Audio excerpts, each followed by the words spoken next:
Sell these 10 things before you retire. You'll thank yourself. Let me share a little secret with you, something I've learned over a very long lifetime. I'm 106 years old, and you might find this amusing, but even at my age, I still discover things in my closet that I simply don't need. Take these shoes, for example. I made them myself back in 1983. They're crafted from beautiful leather with perfect stitching, a true testament to my trade, a skill passed down through generations. Yet, here they sit, unworn. My feet, alas, are too swollen these days to fit into them comfortably, to truly enjoy their craftsmanship. So, you might ask, why do I still keep them, these exquisite but unusable relics? The simple, honest answer is this: we all tend to be a bit foolish when it comes to the art of letting go. It's a universal human failing, this clinging to the past, to things that no longer serve us. Now listen closely, because I'm going to share with you a list of 10 essential things you absolutely need to consider shedding, whether by selling them, giving them away, or simply releasing your grip on them, long before you ever contemplate the sweet freedom of retirement. And let me be clear, I'm not talking about those sentimental family heirlooms like your cherished comic book collection or your grandmother's delicate china that holds so many memories. No, my friends, I'm talking about the subtler, more insidious possessions, the invisible burdens, the emotional weight, the habits of mind that are, quite literally, eating away at your precious life. These are the burdens that actually own you, that silently dictate your choices and consume your peace, even as you foolishly believe you are the one in control. The poignant truth is, I learned most of these lessons far too late in my own journey, through hard knocks and deep regrets. I'm telling you this now, with every fiber of my being, in the hope that perhaps, just perhaps, you won't have to navigate life's later stages with the same blind spots and regrettable choices that I did. Let's dive straight into the most significant one, the elephant in the room for many. Sell the house that's too big for your life now. This isn't just about bricks and mortar, it's about freeing yourself from a structure that has outlived its purpose in your life, that has become a cage instead of a home. I think of my dear friend Carmine, may he rest in peace. He passed away in 2019, a remarkable 92 years old. Carmine was a truly beautiful soul, with hands much like mine, strong and calloused, hands that had worked tirelessly in construction his entire life. He owned this grand house in Staten Island, 4 bedrooms, a finished basement, and a backyard adorned with a magnificent fig tree that he had lovingly planted himself back in 1967. He raised 5 wonderful children within those very walls, filling them with laughter and life. But by the time he reached 85, a quiet loneliness had settled over the house. He found himself living predominantly in just 3 rooms: the kitchen, his bedroom, and the bathroom. The rest of that once vibrant home became a vast, empty repository of ghosts, dust motes dancing in sunbeams, and memories he simply couldn't access anymore because the stairs, once easily climbed, now cruelly punished his aging knees with every step. His children, seeing his struggle, would often implore him, their voices filled with concern, "Pop, please sell the house. Come live closer to us, where we can help." But Carmine, with a deep sadness in his eyes and a stubborn set to his jaw, would always refuse. "This is where your mother made her famous Sunday gravy," he'd say, his voice thick with emotion, clinging to the ghosts of the past. "This is where you took your very first steps. I simply cannot leave. It holds too much of our history." He was tethered by sentiment, by the unbreakable yet ultimately binding bonds of the past. You know what tragically happened? In 2018, he suffered a terrible fall down those very stairs, breaking his hip. He spent his final year confined to a nursing home, a sterile, impersonal place he never wanted to be, stripped of the comfort of his own home.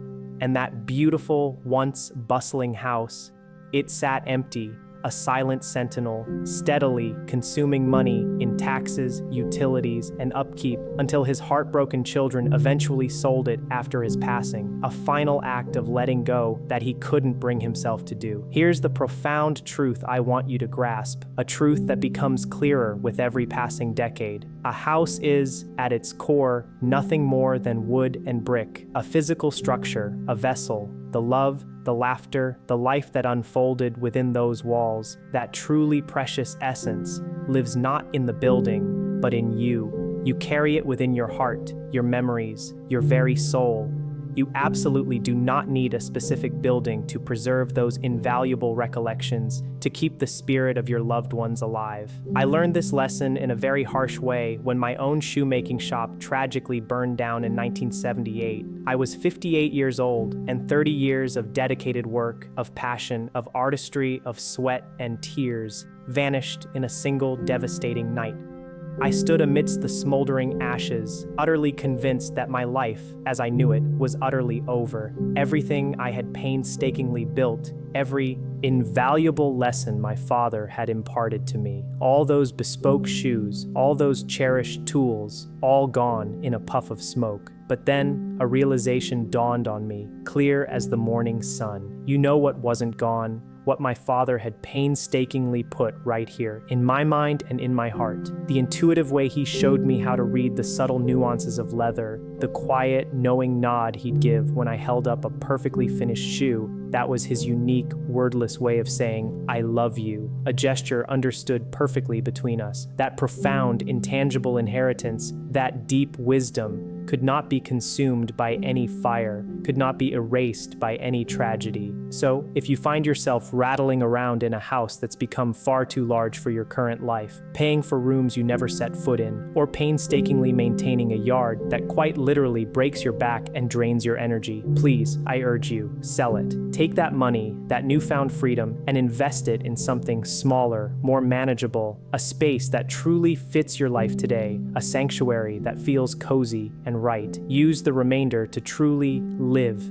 to pursue your passions, to travel to places you've dreamed of, to simply enjoy the precious time you have left without the crushing weight of a too big house. You are not betraying your memories by doing so. On the contrary, you are honoring them in the most meaningful way possible, by genuinely enjoying the remaining chapters of your life, unburdened and free. Sell your need to keep rescuing your adult children. Now, this particular piece of advice might ruffle some feathers, and I understand that. Some of you might feel a surge of anger, a defensive instinct rising, and that's perfectly fine. Let that initial emotion pass. Then, take a moment, a quiet, honest moment to truly reflect on it. My son, Enzo Jr., is 80 years old now. He's still a practicing lawyer, sharp as a tack, and just as stubborn as his old man. Believe me, a trait he inherited honestly. But I remember a time, back when he was 32, and he came to me in a panic, desperate for money. He'd made some rather poor investments, found himself deep in debt, and he was genuinely scared, his usual confidence shattered. And what did I do? I gave him every single penny he asked for, without a second thought. I didn't even press him for a detailed explanation of his predicament, blinded by my desire to protect him. He was my son, after all. What else was a father supposed to do but swoop in and save him? You know what happened next, don't you? He did the exact same thing 3 years later, another crisis, and then again, 5 years after that, a pattern emerging. Why? Because I, unwittingly, had taught him a terrible, damaging lesson, that Papa would always be there to fix everything, to smooth over his mistakes, to bail him out. It wasn't until Gloria, my second wife, the luminous love of my second life, sat me down and looked at me with those knowing, unblinking eyes. She said, her voice gentle but firm, "Sal, you're not actually helping him. You're crippling him. You're preventing him from learning how to stand on his own 2 feet." I wanted to argue, to defend my paternal instincts, to insist I was doing the right thing, but Gloria had a unique way of looking at you, a quiet intensity that made you shut up and truly listen, truly absorb her words. She explained with unwavering conviction, "Your son is a grown man with a law degree. He is more than capable of figuring this out for himself, of solving his own problems, but he never will. Because you won't allow him the space to do so, you keep removing the consequences. That conversation was in 1994, a pivotal, life-altering moment for me and for Enzo. The next time Enzo came to me with financial woes, his face etched with worry, I looked him in the eye and said, my voice steady, "Enzo, I love you more than words can say. You are my son, but this is the absolute last time I will step in financially. The next time you face a challenge like this, you will figure it out yourself. You will find your own solution." He didn't speak to me for 6 agonizing months, 6 long months of silence, punctuated by my own worries and doubts. But you know what? He also never, ever asked me for money again. And 20 years later, he actually thanked me, sincerely telling me it was the best thing I had ever done for him. The moment he finally grew up. It was a tough lesson for both of us, painful, but a necessary one for his growth and self-reliance. So here's your crucial homework assignment, and I'm serious. I want you to actually do this, not just nod thoughtfully and then forget about it, letting the moment pass.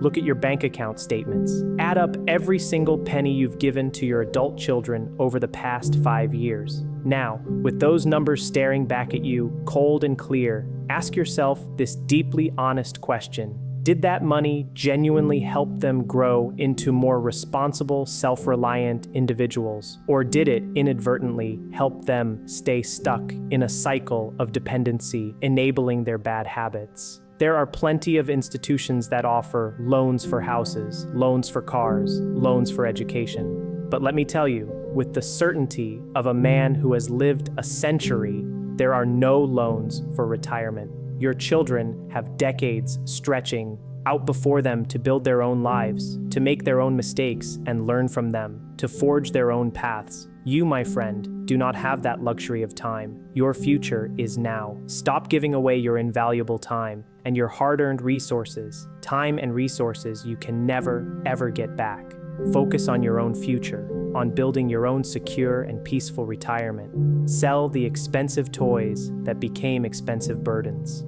Life teaches you that what once brought immense joy can, over time, subtly transform into a heavy weight, a source of constant drain. I once knew a wonderful man named Frankie Duca. May he rest in peace. Frankie had a boat, a truly magnificent vessel, a 32-footer, which he kept proudly docked at the marina in Sheep's Head Bay. He adored that boat, absolutely loved it with a passion that lit up his face. He would talk about it constantly, his eyes lighting up with enthusiasm, every conversation eventually steering back to his prized possession. "Sal, you've got to come out on the boat," he'd often say, trying to convince me. "Sal, the boat is like therapy for the soul, a balm for the stresses of life." But here's the often overlooked reality, the truth lurking beneath the surface of such dreams. How many times do you think Frankie actually took that beautiful boat out onto the water? Maybe, if he was lucky, 6 times a year, a handful of days out of 365. For the rest of the year, that prized possession sat idly in the marina, a silent monument to an unfulfilled dream, relentlessly eating away at his finances. There were storage fees that seemed to climb higher every season, constant maintenance that required a small fortune, from engine tune-ups to hull cleaning, and of course, the ever-present insurance premiums. The engine always seemed to need work. The hull always needed something else. The sails always needed patching. There was an endless parade of somethings demanding his attention, his time, and his hard-earned money. One day, I just had to ask him, "Frankie, seriously, with all due respect, when was the last time you actually stepped foot on that boat, truly enjoyed it?" He paused, truly had to think about it for a moment, scratching his chin in contemplation. And that, my friend, is precisely when you know you have a problem. A disconnect between aspiration and reality. When you have to actively think about whether you're enjoying the very thing you're pouring your hard-earned money into, it's a clear sign of a burden, not a pleasure. He eventually sold it, thankfully. It took me a good 3 years of persistent nagging, of gently nudging him towards the obvious truth, but he finally did. And you know what he told me afterwards? He said, "Sal, I feel lighter, like a great weight has been lifted. I honestly didn't realize that boat was such a heavy weight on my shoulders, weighing me down even when I wasn't on it." That right there is the profound truth about many possessions, especially the big, expensive ones. They don't just sit there innocently. They pull at you, subtly but persistently. They demand your attention, your storage space, your maintenance efforts, and inevitably, your worry. Everything you own, to some degree, claims a small piece of your mental landscape, a corner of your mind dedicated to its upkeep and security. And as you approach or enter retirement, your peace of mind, your freedom from constant worry and obligation, is arguably the most valuable asset you possess, far more precious than any material item. So, whatever your personal boat happens to be, perhaps it's that enormous RV you've used precisely twice, gleaming in the driveway but neglected, or the elaborate workshop equipment that hasn't seen the light of day in years, gathering dust, or even the vast, unused collection of supplies from 3 hobbies you've long since abandoned. Please, let it go. There is someone else out there who will genuinely love it, use it, and cherish it, giving it the life it deserves. And you, in turn, can wholeheartedly love the financial freedom and peace of mind it brings you in return, a lightness of spirit that no possession can buy. Sell the second car. This particular piece of advice is remarkably straightforward and for many incredibly easy to implement, yet often overlooked. If you are no longer commuting to work every day, if both you and your spouse are now enjoying the comforts and freedom of retirement at home, how often are you truly, genuinely heading to 2 entirely different locations at the exact same moment? The answer for most retired couples is not very often at all, perhaps once or twice a month, if that. Consider my neighbors, the Palmers. They're a lovely couple, both happily retired, enjoying their golden years. For years they owned 2 cars, a sturdy Buick for trips and a dependable Toyota for daily errands. That Toyota, bless its heart, sat in their driveway for so long, utterly unused, a silent fixture that birds actually started building nests under its hood. I am not exaggerating. Actual birds making a home in a forgotten machine. They finally, wisely, sold it last year after much deliberation. And you know what they did with the money they got from that long-neglected vehicle? They took a magnificent cruise to Alaska. They witnessed towering, majestic glaciers, felt the crisp, invigorating sea air on their faces, and held hands on the deck as the sun set over the icy waters, creating memories that will last a lifetime, far more vivid than any car. Now, I ask you, without a hint of trickery, would you rather have a second car slowly decaying in your driveway, accumulating dust and demanding insurance payments, or a vivid, cherished memory of holding hands with your loved one in front of a breathtaking glacier, an experience that enriches your soul? The choice, I believe, is beautifully, undeniably clear. Sell your work identity. This is perhaps one of the most challenging transitions we face in later life, a profound shift in self-perception, and it's rarely discussed with the seriousness it deserves. When I finally retired from my shoemaking shop in 2005, I was 86 years old. My body, quite frankly, was giving out. I couldn't stand at the workbench for hours on end like I used to. My hands, once so nimble and precise, were beginning to falter with age, betraying my skills. I genuinely believed I would be perfectly fine. I had prepared, or so I thought. I had developed hobbies. I had my beloved Gloria by my side, a constant source of joy and companionship. But for the first 6 months after I closed the shop doors for good, I was utterly, profoundly lost. Do you understand what I mean by lost? It was a deep, existential kind of disorientation, a feeling of being adrift without a compass. For 70 years of my life, I was Sal the shoemaker. I was Sal from Benedetto's Fine Shoes, a name synonymous with quality and craftsmanship in the neighborhood. People in the neighborhood knew me by what I did, and more importantly, I knew myself by what I did. It was the core of my being, and suddenly, with retirement, I wasn't doing it anymore. The structure, the purpose, the daily rhythm of my life was gone. I'd wake up each morning and a dreadful thought would echo in my mind. What exactly is the point of today? Who am I now? One morning, Gloria found me crying, not loud, dramatic sobs. I'm not that kind of crier, never have been. But silent tears, hot and steady, streaming down my face as I just stared blankly into my coffee cup, utterly overwhelmed. She sat down directly across from me, her gaze gentle but firm, filled with understanding, and she asked, "Sal, who are you without the shop? What remains when the work is gone?" And that, my friends, was the terrifying part, the moment of stark realization. At 86 years old, I honestly didn't know. I had so thoroughly intertwined my identity with my work that without it, I felt like a hollow shell, an empty suit. So here's what I painfully had to learn, and what I believe you absolutely need to understand and address long before you even think about retiring. Your job title, your career, your profession, these were never truly who you were. They were simply what you did, a role you played, a costume you wore for a time. You are infinitely more complex, more expansive, and more valuable than your work. You are a collection of passions, relationships, and unique experiences. But if you fail to figure that out, if you don't cultivate those deeper parts of yourself, those intrinsic values and interests, before you cease working, then retirement won't feel like a liberation. It will instead feel chillingly like dying while you are still very much alive, a slow fade into irrelevance. So start now, today, long before your retirement date arrives, long before the calendar dictates. Begin the vital work of discovering and nurturing the parts of yourself that have absolutely nothing to do with your job, with your resume. Grow them, water them with your attention and effort, give them ample sunlight and space to flourish. Ensure that when the work ultimately ends, you do not end with it. Your life, your essence, must continue to shine. Now we move beyond the tangible items you might sell on eBay and into the deeper, more profound burdens, the stuff that costs you far more than mere money, that drains your spirit and your peace. Sell your grudges.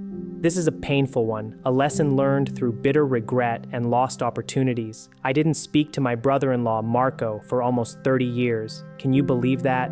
30 long, silent years. And you want to know the truly comical, heartbreaking part of this story?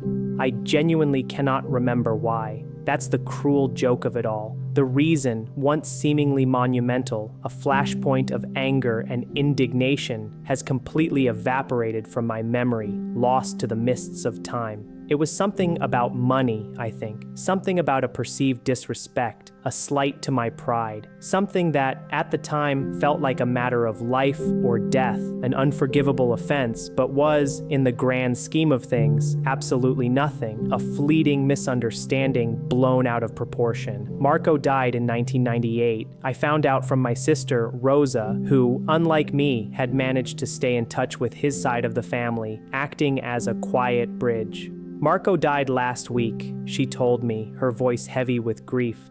The funeral was on Tuesday. You missed it.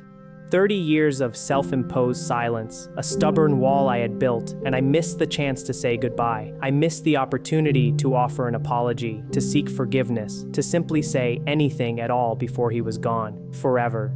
Do you know the true cost of that stupid, stubborn grudge? It wasn't just the loss of Marco himself, the man I once called brother. It cost me precious time with Rosa, who often felt trapped, caught in the agonizing middle of our feud, unable to fully enjoy either relationship. It cost me relationships with his children, my own niece and nephew, who grew up barely knowing their uncle. It cost me 30 years of carrying this incredibly heavy, utterly pointless weight. A burden I picked up over something I can't even recall, a resentment that festered and poisoned my own peace. So, here's what I urge you to do today. Not tomorrow, not next week, not someday, today. Take a quiet moment and bring to mind one person you are currently not speaking to, one persistent grudge you are stubbornly carrying like a stone in your pocket. And then ask yourself this stark question with complete honesty, looking deep into your heart. Is this worth dying over?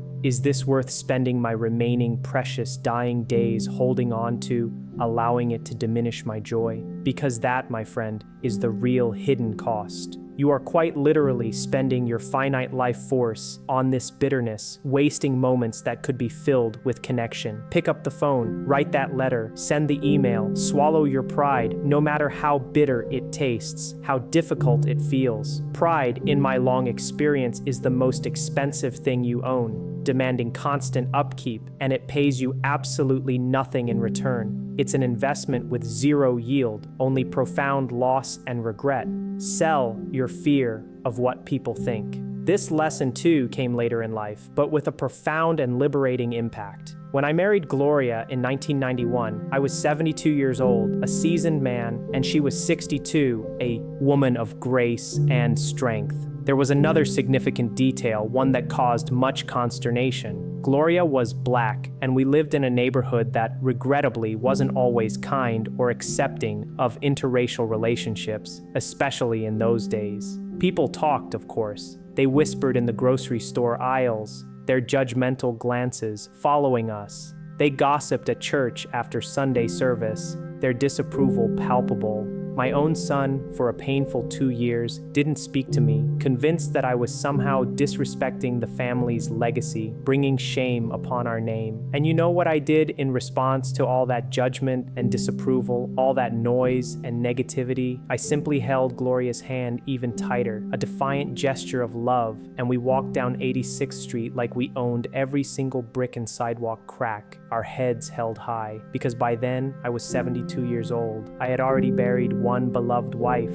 a woman I adored, and I had already wasted far, far too much of my precious life being afraid of judgment, afraid of disapproval, afraid of what others might say, afraid of stepping outside the lines. I wasn't going to squander another single second worrying about what people who didn't truly love me, who didn't know my heart, thought about the magnificent woman I did love with all my heart and soul. Gloria, with her incredible wisdom and serene presence, often used to say, "Sal, the people who matter don't mind, and the people who mind don't matter." She was quoting someone, perhaps Dr. Seuss, but her words resonated deeply, and she was absolutely right, profoundly so. Here's the undeniable truth. Most people, believe it or not, aren't actually thinking about you nearly as much as you imagine they are, dedicating vast amounts of mental energy to your life. They are far too preoccupied, too busy worrying about what you think about them. It's a comedic, tragic cycle of self-consciousness, a dance of insecurity. So for heaven's sake, stop performing for an audience that isn't even watching. Stop living your life as if it's a play where everyone is judging your performance. Start truly living your own life, authentically and unapologetically, according to your own inner compass. Love who you love, openly and without reservation. Let your heart lead. Wear that wonderfully weird shirt that makes you happy, that brings a smile to your face. Enroll in that art class you've always dreamed of taking, even if you think you have no talent, even if you've never held a brush. Dance badly, with wild abandon and sheer joy, at the next wedding you attend. The opinions of strangers are utterly worthless, a fleeting whisper in the wind that quickly fades. And the opinions of people who don't love you for who you are, but for who they want you to be, equally worthless, a burden you need not carry. And the people who do love you truly and deeply, who cherish your authentic self, they want nothing more than for you to be genuinely happy and free. They're not keeping score, they're cheering you on, celebrating your joy. Sell your need to control everything.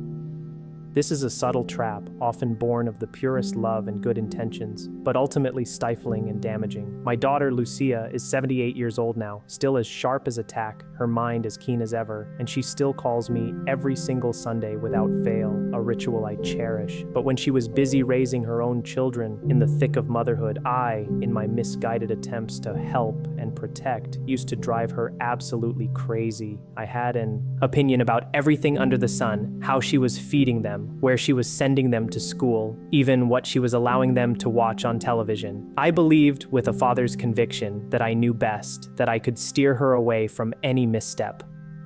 One day, she finally reached her breaking point, her patience worn thin. She looked at me, her voice trembling slightly with a mix of frustration and love, and said, "Papa, I love you deeply. You know that, but you need to stop. These are my children. Please, let me make my own mistakes. Let me find my own way." And it hurt, truly, deeply hurt, a sharp stab to my ego. It stung because she was undeniably right, and I, in my stubbornness, didn't want her to be right. I wanted to maintain my illusion of control. I desperately wanted to shield her, to protect her from every possible mistake, every potential pain, every wrong turn in life, to pave a smooth path for her. But I came to understand over time that that intense desire isn't truly love. It's a desire for control, a need to impose my will, however well-intentioned. And control, insidious and stifling, inevitably pushes people away, creating distance and resentment where there should be closeness and trust. I had to learn, and honestly, even at 106, I am still learning this profound lesson. You can offer your advice, born of experience and good intention. You can lay out your wisdom, but you absolutely cannot force anyone to take it, to adopt your perspective. You can share your hard-earned wisdom, but you cannot, by any means, make anyone truly wise. They must earn their own understanding. You can love people with every fiber of your being, with a boundless heart, but you cannot and should not live their lives for them. That is their sacred right and responsibility. The tighter you grip, the more inevitably slips through your fingers, leaving you with empty hands and a heavy heart, frustrated and unfulfilled. Let go. Trust the incredible people you have raised. Trust their judgment, their resilience. Trust the wonderful people you love, even if their choices differ from yours. Let them fall sometimes. It's an essential part of learning to stand tall, to find their own balance. They will get up, stronger and wiser for the experience, better equipped to face the world. That, after all, is what humans are uniquely wired to do: to learn, to adapt, to overcome. Sell your perfectionism. For 60 years, I prided myself on making beautiful shoes, truly gorgeous shoes, crafted with meticulous care and built to last not just years, but decades, passed down through families. Shoes that people kept and cherished for their entire lives, treasured possessions. But here's the secret, the part I rarely shared, the quiet torment. Some of those supposedly perfect shoes had small, almost imperceptible mistakes. A stitch a little off here, the leather not quite matched perfectly there, a tiny blemish only I could see. And for years, agonizing years, those tiny imperfections would haunt me, keeping me awake at night, replaying in my mind. I would lie in bed, remembering shoes I had made all the way back in 1962. And I would cringe at minuscule flaws that no one else in the entire world would ever notice, that were invisible to the wearer. What an incredible waste of energy. What an absolute monumental waste of worry and mental anguish, spent on something utterly trivial.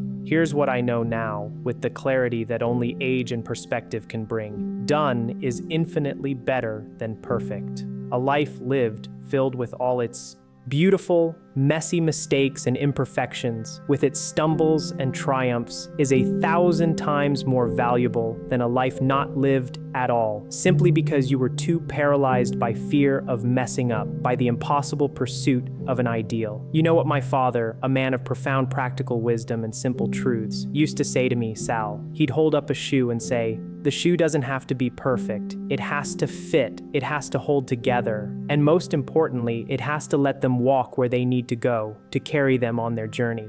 Let them walk where they need to go." That truly is the entire point, the ultimate purpose. Not perfection, but progress. Not flawless execution, but forward movement. Not waiting, but actively living, breathing, doing. So stop obsessing over every single minute detail, every potential flaw, every imagined criticism. Stop endlessly waiting until something is perfect to share it with the world, to start that new venture, to even dare to try it. Your perfectionism, my friend, is often just fear cunningly disguised, wearing a very nice, respectable suit of accomplishment and high standards. Take off that burdensome suit, strip away the pretense, get moving, start doing, embrace the beautiful imperfection of life. Sell your someday. And now for the very last one, and perhaps the most crucial of all. So please, listen to these words with every fiber of your being. Let them sink deep into your soul. Sell your someday. When I was 50, then 60, then 70 years old, I had a very long list, a detailed inventory of all the wonderful things I was absolutely, positively going to do someday. Someday, I'll return to my beloved Napoli, walk those ancient streets again. Someday, I'll finally learn to play the piano, fill my home with music. Someday, I'll carefully write down all my treasured family recipes for the grandkids so they can keep our traditions alive, a culinary legacy. Someday, I'll tell my son how incredibly proud I am of him, how much he means to me. But you know what someday truly is in its cold, hard reality? Someday is a cunning thief. It stealthily steals your precious life, moment by precious moment, day by day, all while deceptively promising to give it back to you later, a false guarantee. I never went back to Napoli. I still can't play the piano. My treasured recipes remain, to this day, only in my head, a collection of fading memories. And my son, Enzo, I finally told him I was proud of him, that I saw all his accomplishments and his goodness. But I was 93 years old when I did. 93, he was 67. He cried, my strong 67-year-old son, his shoulders shaking, openly weeping because his father had finally spoken the words he had waited his entire life to hear, words of affirmation and love. Why did I wait so excruciatingly long? Why do any of us wait so long, allowing precious moments, vital conversations, and profound experiences to slip through our fingers like grains of sand? Here's what I want you to do right now as you are reading this. Go get a piece of paper, any scrap will do, a napkin, anything. Write down 3 specific things you've been saving for someday. It could be a long dreamed of trip, an important but difficult conversation you've been avoiding, a passion project you've postponed, a phone call you've been dreading or simply putting off.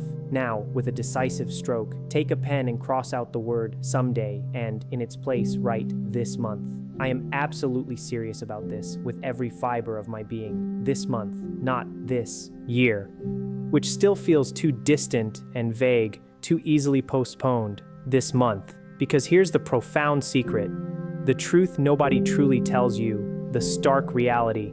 Someday isn't actually on the calendar. It simply doesn't exist as a tangible block of time you can schedule. It's an illusion. The only days that truly exist, the only moments you can truly inhabit and shape, are the ones you are living in right now. This very day, this precise moment, this breath you are taking. I've buried 2 wives whom I loved with all my heart, women who enriched my life beyond measure. I've buried my sister, my father, countless friends, mentors, and colleagues. Almost everyone I started this long journey of life with is gone now, vanished like dust motes. And the only thing I regret more than the mistakes I undeniably made are the countless things I didn't do because I foolishly thought there would always be more time. An endless horizon stretching before me. There is never as much time as you think there is. Not for me, not for you, not for anyone. Time is the most precious, finite resource. So here's your charge, your blueprint for a fuller, richer, more vibrant life.